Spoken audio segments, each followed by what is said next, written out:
Jeremias capítulo 2, versículo 18 ao 19, começando no 18, diz assim a palavra de Deus: Agora, pois, que te importa a ti o caminho do Egito, para beberes as águas de Sior? E que te importa a ti o caminho da Assíria, para beberes as águas do rio? A tua malícia te castigará, e as tuas apostasias te repreenderão.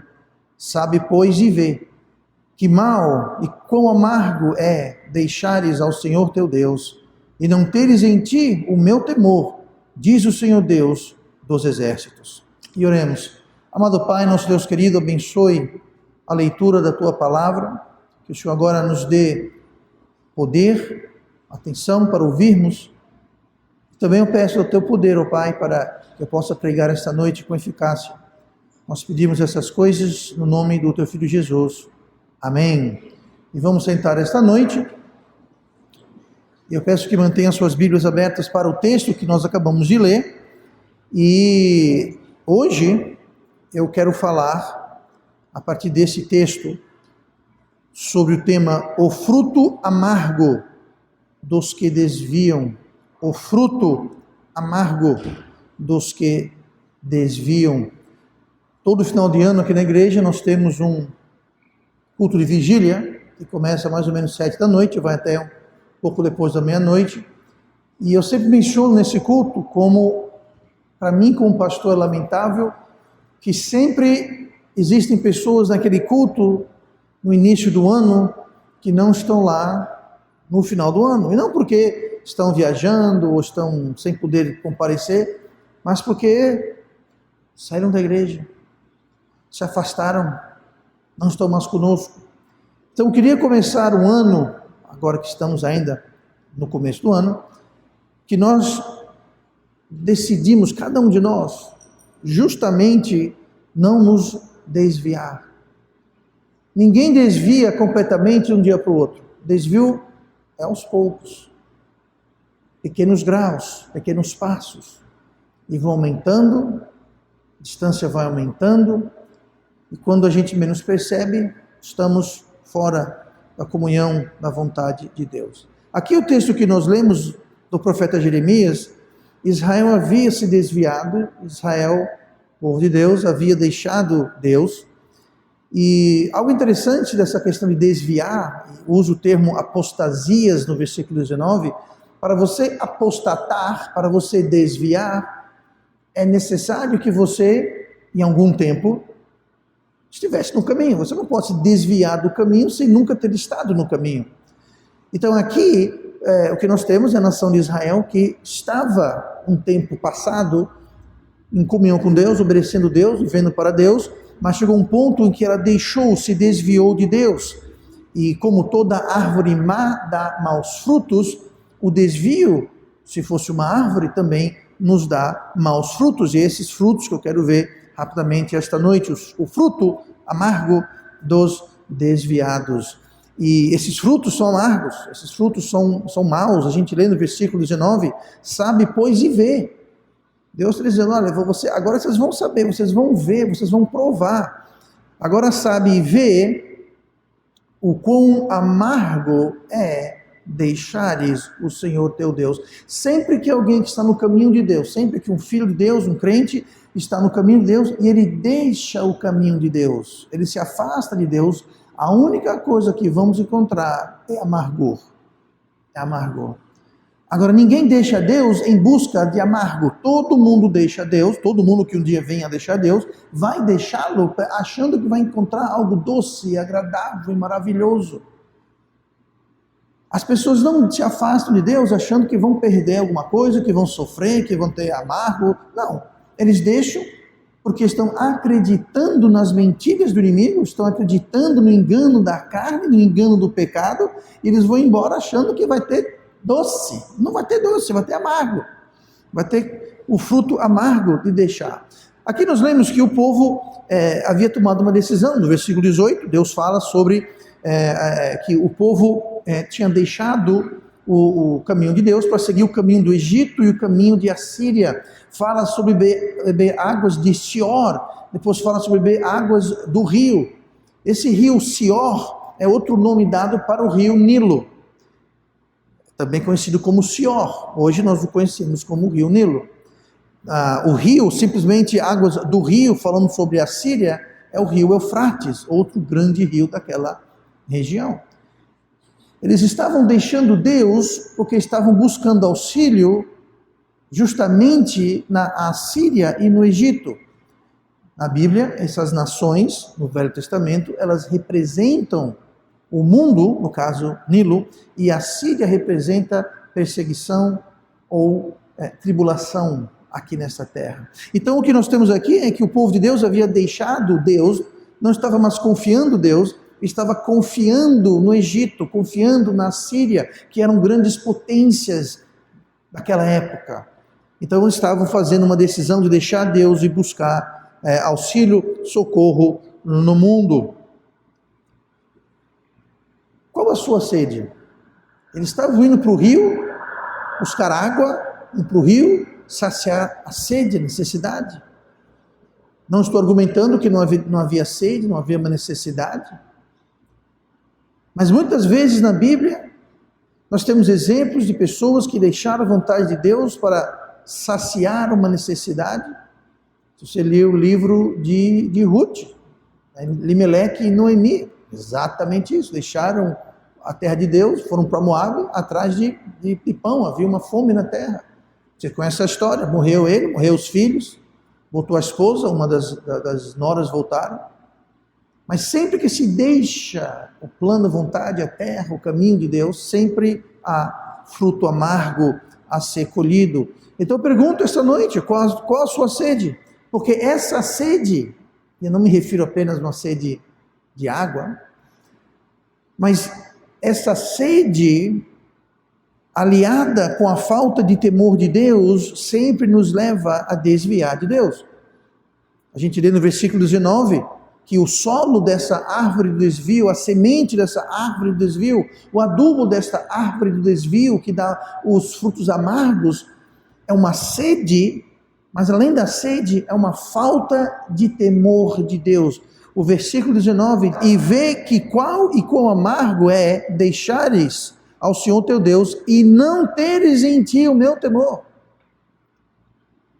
Deus está dizendo, você vai ver como é amargo, como é ruim, não teres em ti o meu temor. Quando nós não tememos Deus e temos uma sede que queremos a qualquer custo saciar, mesmo indo contra Deus, sempre vai resultar em frutos amargos. É exatamente o caso que estava acontecendo aqui.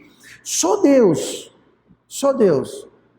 pode saciar perfeitamente e completamente o crente. Só Deus pode proporcionar paz e felicidade verdadeira.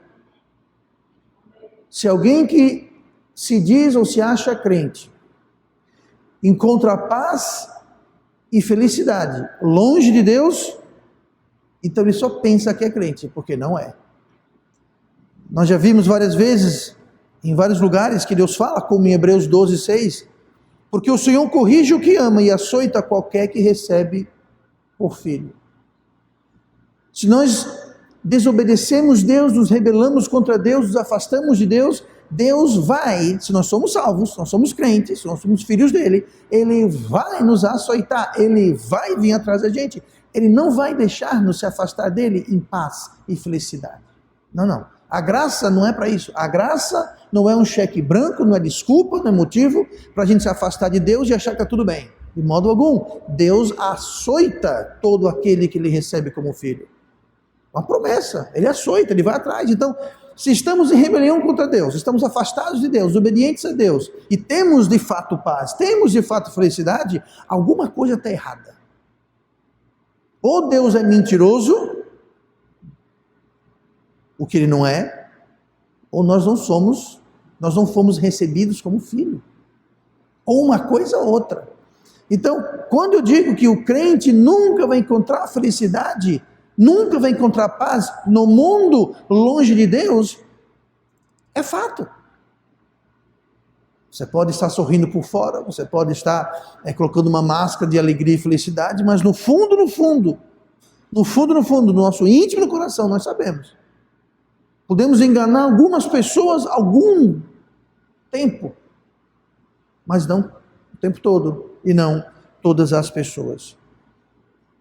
Não existe, portanto, paz e felicidade longe de Deus, e é justamente por isso que Deus manda, como mandou para o povo de Israel, frutos amargos dos que desviam. Deus falou, mais uma vez aqui, lendo o que nós lemos no versículo 19, sabe, pois, e vê. Deus falou, eu vou fazer você saber, eu vou fazer você enxergar o quão amargo é esse fruto. Eu vou fazer você provar desse fruto, para você ver como é ruim não ter o meu temor e se afastar de mim, e se apostatar dos meus caminhos. Vamos então ver alguns destes frutos hoje, rapidamente. Olha comigo no versículo 19. A tua malícia te castigará, e as tuas apostasias te repreenderão. O primeiro fruto amargo que nós vamos ver hoje é o fruto amargo do castigo. Eu uso o termo castigo porque a Bíblia está falando castigo. A tua malícia te castigará e as tuas apostasias te repreenderão. Sempre há castigo para quem se desvia de Deus. Eu já tinha falado várias vezes aqui, nesse púlpito, e já ensinei várias vezes, que Deus não castiga. Deus disciplina. É uma grande diferença. Deus disciplina. Sim, pastor, mas aqui está dizendo, a tua malícia te castigará. Quem está castigando aqui? É Deus? É a malícia. Veja bem, não é Deus que está castigando. A tua malícia te castigará. Eu reafirmo, Deus não castiga. Agora, o pecado tem um fruto, o pecado tem um salário, e o salário do pecado é a morte, e não apenas a morte física, não apenas a morte espiritual, mas a morte no sentido de ausência de vida, ausência de progresso, ausência de alegria, ausência de tudo que é bom, também é caracterizado como morte.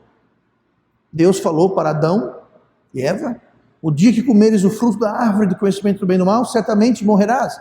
Eles comeram do fruto, morreram naquele dia? Não.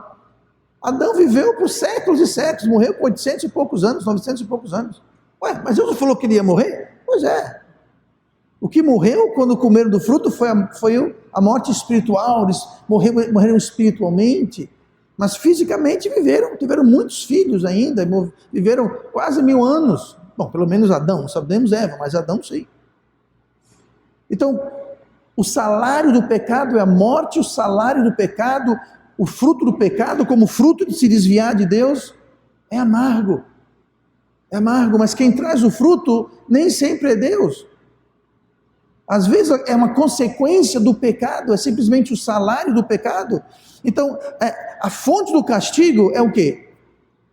É a malícia, a fonte da repreensão é a apostasia. É a mesma coisa, a apostasia ou a malícia é se afastar de Deus. Deus não é quem castiga, Deus apenas disciplina, como nós lemos agora há pouco, que Deus açoita todo aquele que recebe como filho. Mas o açoite não é um castigo, o açoite é disciplina para tentar trazer a criança, trazer o rebelde, trazer a ovelha de volta. Mas o castigo vem da malícia, o castigo vem da apostasia. E o desviado, para quem não sabe, baseado nisso, o desviado, aqueles que desviam de Deus, eles sofrem mais do que quem não é salvo. Eles sofrem mais. Por que, pastor?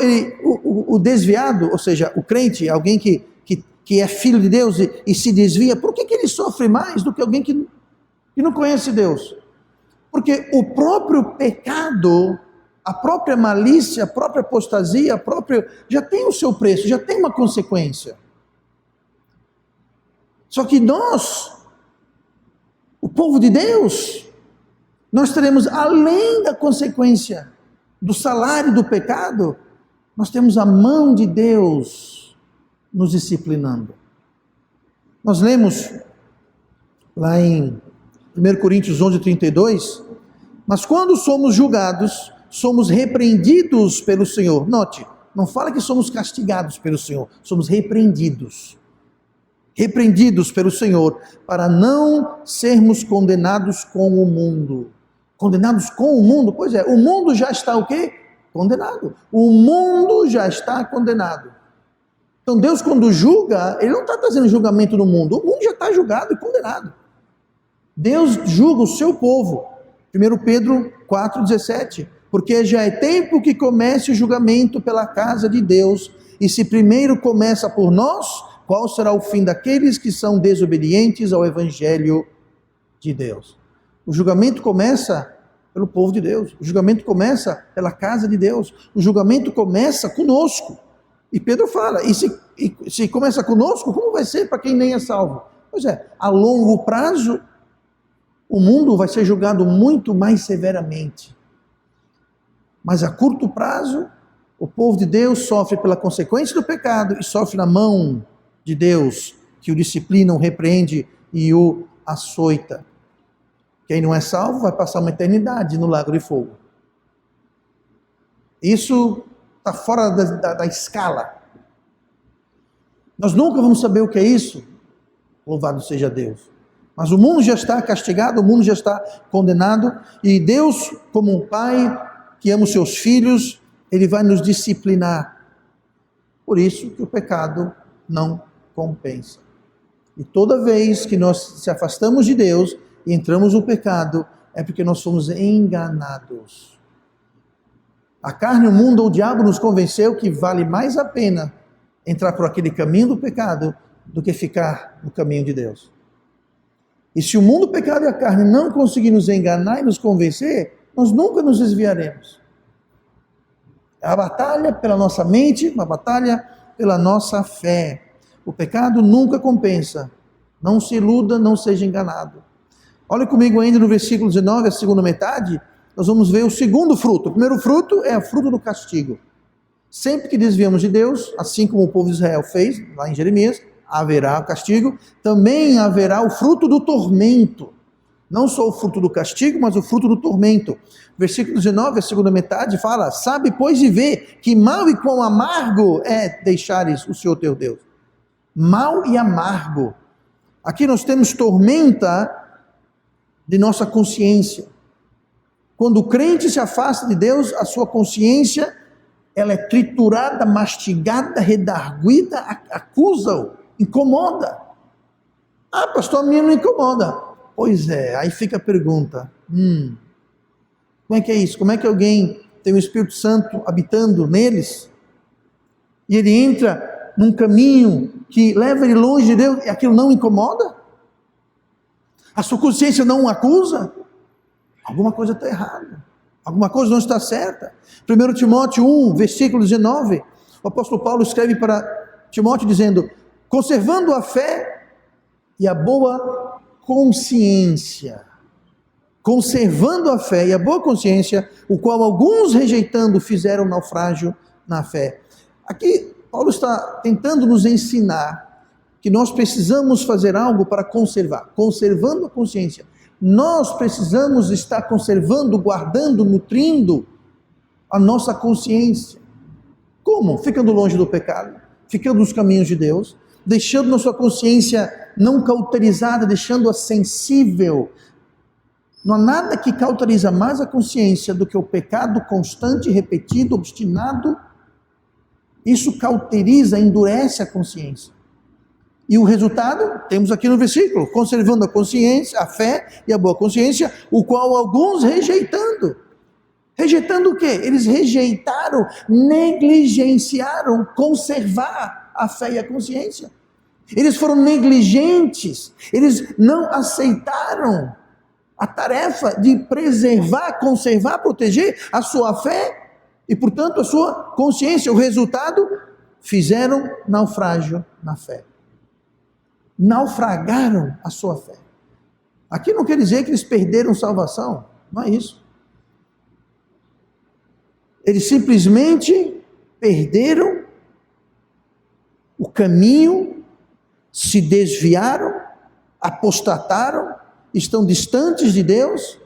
E mais adiante Paulo fala para Timóteo que para essas pessoas nós temos que orar para ver se porventura Deus lhes dará arrependimento, para se despertarem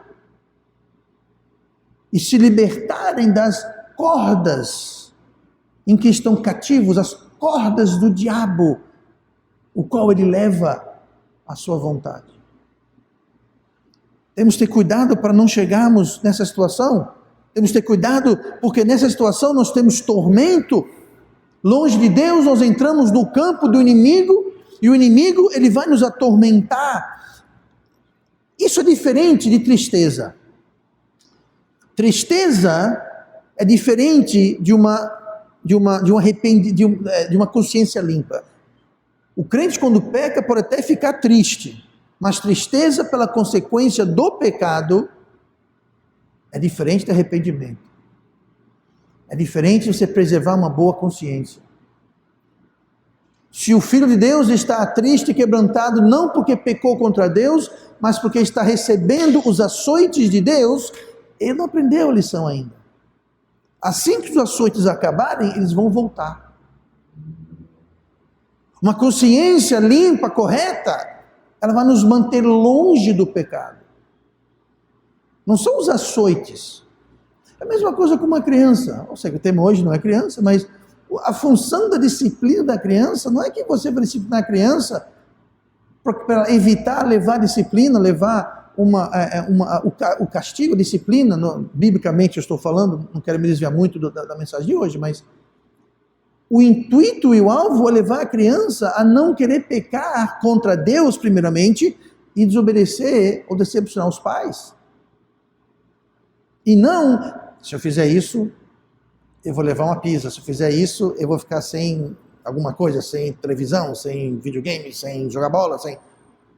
Isso faz parte, mas o alvo não é a criança ter meu castigo, o alvo é levar a criança a não querer mais fazer aquilo, o quê? Desobedecer, rebeliar. E Deus opera da mesma forma conosco, então está triste porque está sendo disciplinado por Deus, isso não é ter uma consciência correta, conservada, preservada. O arrependimento, sim, arrependimento resolve. Tristeza não resolve. A tristeza que o mundo tem é pelas consequências, pela circunstância. Arrependimento é pelo que fizemos. Deixa eu ler aqui 2 Coríntios 7:10 que explica isso melhor. Porque a tristeza, segundo Deus, opera arrependimento para a salvação, da qual ninguém se arrepende, mas a tristeza do mundo opera a morte. Por que a tristeza do mundo opera a morte? A tristeza do mundo é assim, você faz uma coisa errada, sofre a consequência. Aprendeu a lição? Não, vai voltar e repetir de novo. Arrependimento, ou a tristeza de Deus que leva ao arrependimento, é que você muda de direção. Você muda, você não vai mais voltar para aquilo. E note que fala arrependimento para a salvação. Salvação na Bíblia, assim como morte, não quer dizer necessariamente e tão somente salvação espiritual. Lá em Efésios 5, a Bíblia fala que o marido é o salvador da sua esposa. Ué, eu pensei que Jesus era o salvador. Pois é, ali salvador não quer dizer salvador, no sentido de Jesus é o salvador. Ali o marido é o salvador, é que nutre, preserva, guarda, ajuda. E em Timóteo, 1 Timóteo 4, a Bíblia fala que Deus é o salvador de todos os homens, especialmente os que creem. Ué, mas, então, ele é salvador de todos, então todo mundo é salvo? Não, ali não é salvação espiritual, ali é salvação no sentido que a chuva cai, o sol se levanta, a planta brota. Para quem? Para o ímpio e para o justo. Então, Deus é o salvador de todos os homens. Então aqui quando fala, opera arrependimento para a salvação, não quer dizer apenas e tão somente salvação de nascer de novo. É salvação do pecado, é livramento do pecado, é livramento dos açoites do pecado. Por quê? Porque nós temos arrependimento e nós mudamos, se afastamos. Esse amargor da consciência, se ele não estiver presente naquela pessoa que se desvia, então mais uma vez eu digo e repito, tal pessoa não é salva. Não pode ser salva. Alguém que se desvia de Deus e está feliz da vida, contente, em paz e tranquilo, e não acontece nada, Deus não está açoitando, Deus não está trazendo tristeza, Deus não está quebrantando, Deus não está apertando e trazendo, puxando de volta. É porque não é de Deus. É uma pessoa que habita na terra como a grande maioria da humanidade, não conhece Deus, não é salva, pode saber de Deus, pode conhecer da Bíblia, pode frequentar a igreja, mas não é salvo. Porque o salvo que se desvia de Deus, ele colhe o fruto amargo do castigo, o fruto amargo da tormenta de consciência, o fruto amargo nas mãos de Satanás. 1 Timóteo 1:20. Nós lemos o 1 Timóteo 1:19, na sequência no 20. E entre esses o quê? Os que naufragaram na fé. E entre esses foram Himeneu e Alexandre, os quais entreguei a Satanás, para que aprendam a não blasfemar. Himeneus e Alexandre eram salvos. Foram salvos. Mas eles haviam se afastado ao ponto de estarem blasfemando. Paulo falou: eu fiz o que eu pude, eu estou lavando minhas mãos deles. Eu estou entregando a Satanás para ver se Satanás os atormenta nesta vida. Não está falando de ir para o inferno. Mas porque, para quem não sabe disso, Satanás não está no inferno. Satanás nunca esteve no inferno. Ele vai estar. Mas ele não está no inferno. Satanás não está no inferno. Satanás está solto por aí, pintando, bordando, aprontando. Mas ele não está no inferno, nunca esteve no inferno. Vai estar. Vai estar. No final da tribulação, ele vai estar no inferno. Hoje não está e nunca esteve. Então, quando fala aqui, entreguei a Satanás para que aprenda a não blasfemar, não é que eles vão para o inferno. Tem gente que acha que aqui Paulo está dizendo: não, vocês vão morrer e vocês perderam a salvação e eu vou entregar vocês para Satanás, vocês vão para o inferno, para Satanás atormentar vocês no inferno. Satanás não está no inferno. Não está. Então aqui, entregar Satanás é nessa vida, é colher as consequências. Quando estamos nos caminhos de Deus, Satanás não pode chegar perto da gente. Quando nós saímos dos caminhos de Deus, nós entramos no território dele, e lá ele tem total liberdade de fazer o que ele bem quiser conosco. Por isso que Deus fala: vocês vão ver quão amargo e mal é se desviar e se apostar. Vocês estão indo por aquele caminho, lá tem Satanás, ele tem a permissão e autoridade para atormentar vocês. Então não apostatem, não se afastem, não se desviem, fiquem aqui. Fique no meu caminho, aqui está seguro, aqui não tem vez, aqui eu protejo, eu guardo, aqui é luz, lá é trevas. Ele mente, eu falo a verdade. Ele engana, Deus não engana. Se naufragarmos na fé e desviarmos de vez, entramos no campo, na influência, no domínio, nos ardis do inimigo. E uma vez lá, Satanás tem um plano para a vida do desviado. O plano dele está em João 10, versículo 10. Jesus falando: o ladrão não vem senão a roubar, a matar e a destruir. Eu vim para que tenham vida e tenham com abundância. Deus está dizendo: aqui no meu caminho, nas minhas veredas, vocês vão ter vida abundante. Lá, vocês vão ter alguém que quer matar, destruir e roubar.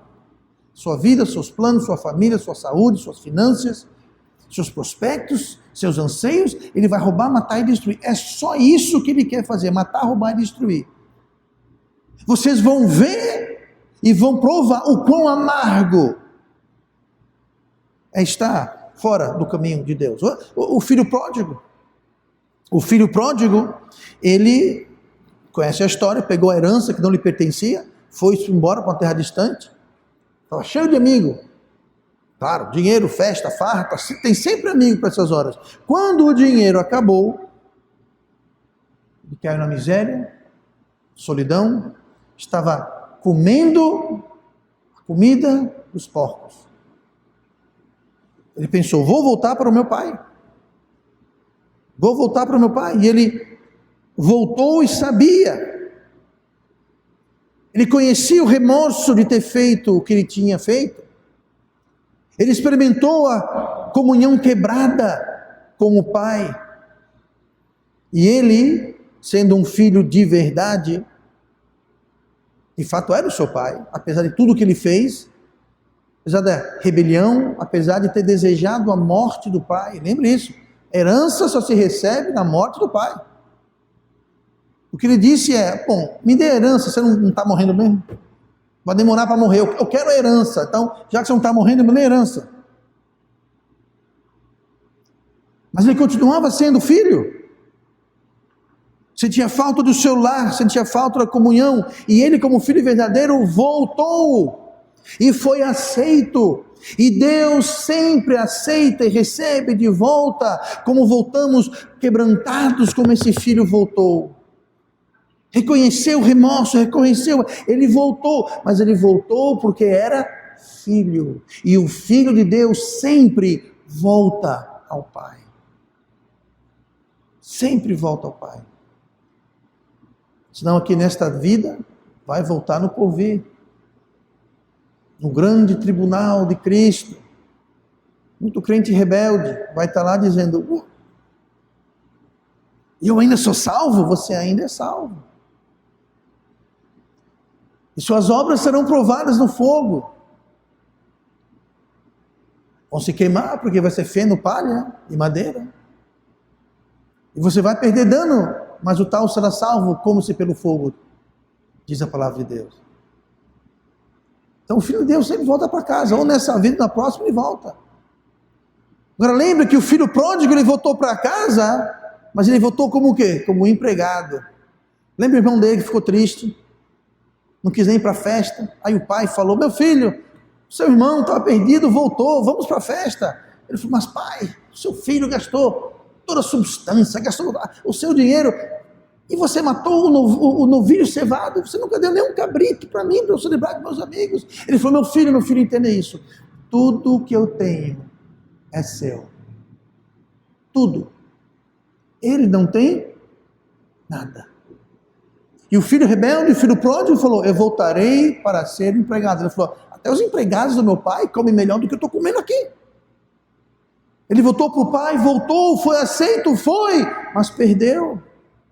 Ele perdeu. Agora o irmão dele era dono de tudo. E ele era dono de nada. Então entenda, Deus te recebe, mas há consequências. Deus te recebe, mas não sai barato. Nunca compensa. Porque o fruto amargo de desviar, sempre haverá o castigo. Sempre haverá tormento. Sempre. Quero ver o último fruto desta noite. Fruto do castigo, o fruto do tormento e o fruto da perda de galardão, que é justamente, estamos falando sobre o retorno do filho pródigo, sobre o tribunal de Cristo. 1 Coríntios 3, e versículo 13, diz, a obra de cada um se manifestará.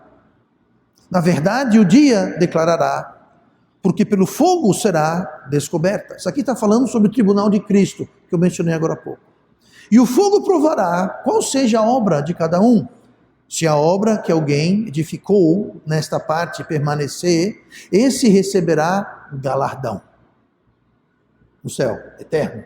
Tesouro no céu, onde o ladrão não rouba, ferrugem não corrói, a traça não rói. Versículo 15. Se a obra de alguém se queimar, por quê? Porque é feno, palha e madeira. Bota no fogo, queima. Se a obra de alguém se queimar, sofrerá detrimento. O que quer dizer detrimento? Perda. Vai sofrer perda. Mas o tal será salvo, todavia, como pelo fogo. O tal será salvo. Mas vai perder o quê? Vai perder galardão. Então tem um fruto amargo do castigo, tem um fruto amargo da tormenta e tem um fruto amargo de perda de galardão. O céu, eu preguei sobre isso hoje de manhã lá na Igreja da Sombra. O céu não vai ser igual para todo mundo. Não. Inclusive ontem no encontro dos casais, eu não lembro quem foi que falou falando sobre lavar prato, né, aqui no céu, tem que ver o galardão direitinho, para ver, porque senão vai ter uma grande pia lá, né, e parte do galardão, o seu trabalho no céu vai ser ficar lavando prato. Eu falei, não é só isso não. A água não vai ser nem encanada, vai ser água de poço. Então, todo mundo vai ter um cargo, uma posição no céu, não vai ser igual para todo mundo não, gente. E esse cargo, essa posição, essa morada, vai ser condizente e vai ser correlacionada a como vivemos nessa vida aqui agora. Se nós vivemos para Deus, se nós andamos na fé, se nós servimos e agradamos a Deus, isso vai determinar, isso vai fazer a diferença entre a nossa obra ser edificada com pedra preciosa, prata e ouro, ou madeira, feno,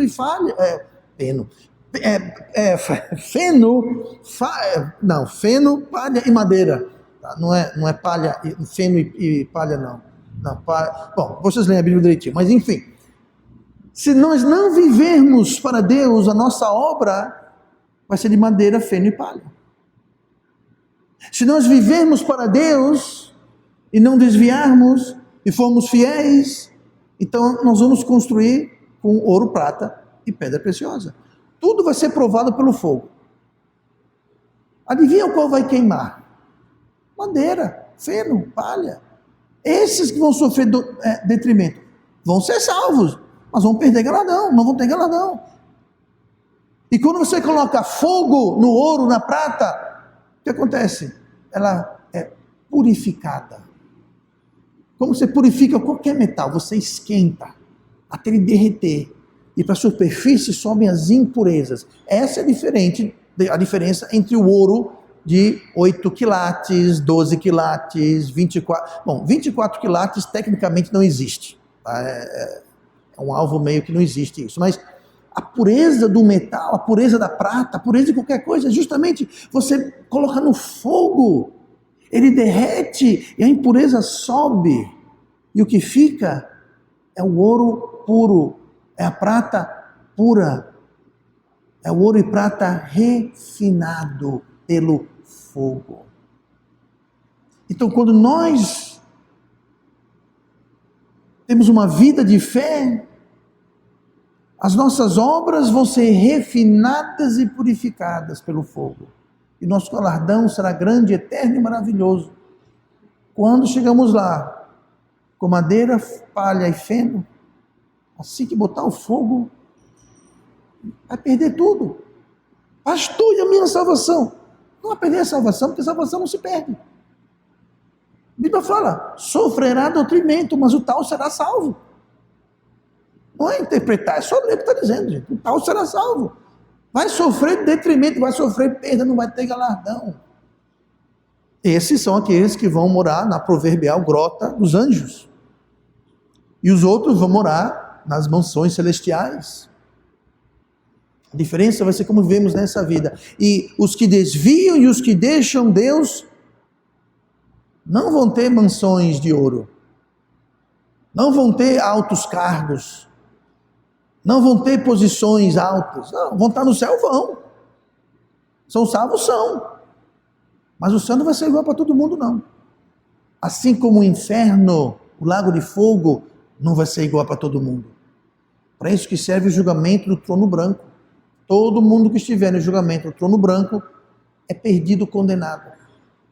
Assim como todo mundo que estiver no tribunal de Cristo é salvo. Não é para definir salvação ou não. Esses dois julgamentos é para definir galardão, o nível de galardão ou o nível de condenação. Se você é salvo, você não vai estar no trono branco, julgamento do trono branco. Se você é salvo, você vai estar no tribunal de Cristo.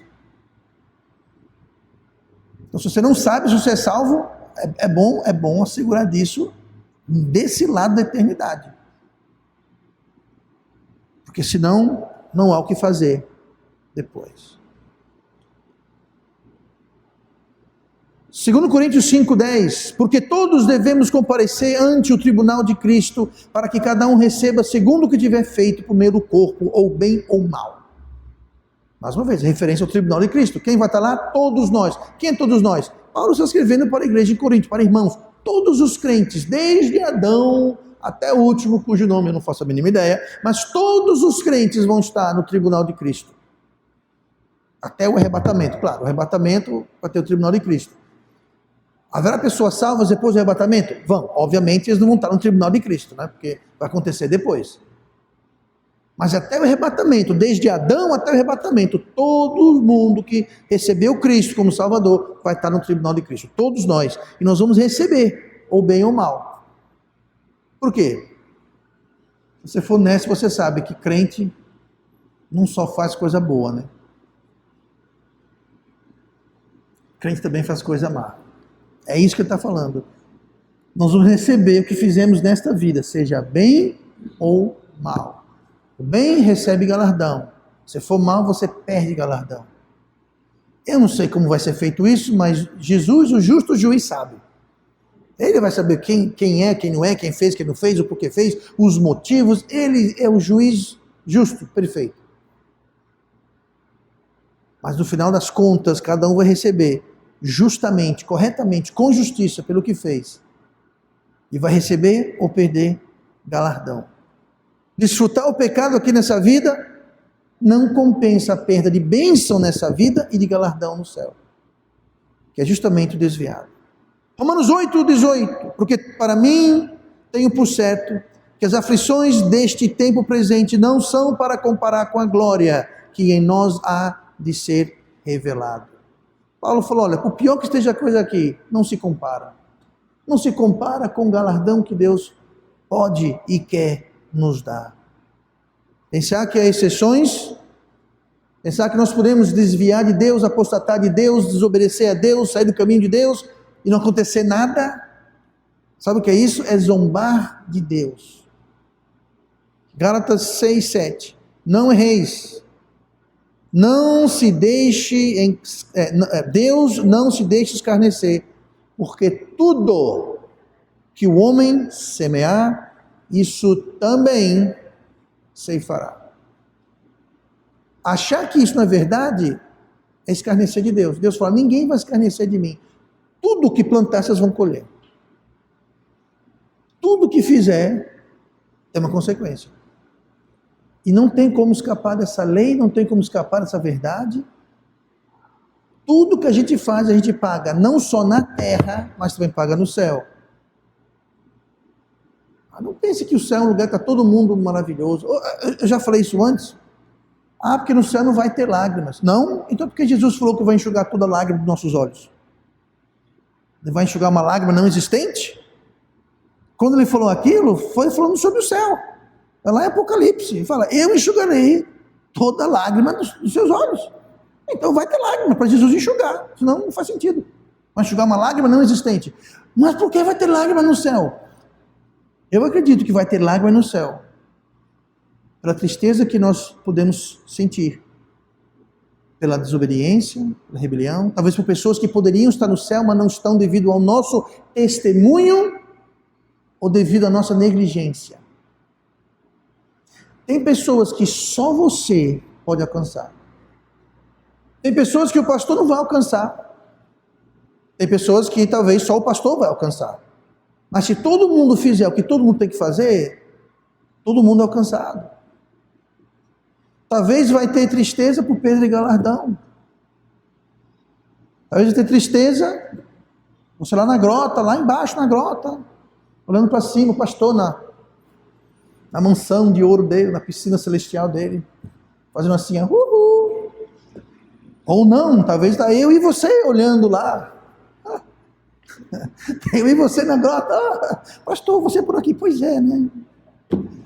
Quem diria? Pois é. Não compensa deixar Deus, não compensa. Os que desviam do Senhor estão semeando coisas que não vão gostar de colher.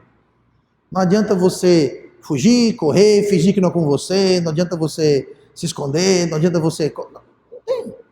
Ele falou que se eu fugir para as mais profundezas do mar, quem está lá? Deus está lá. Se eu subir ao mais alto monte, Deus está lá. Não vai fugir, não vai correr. Então não vamos nos desviar, vamos decidir, 2021, vamos decidir ficar no caminho de Deus.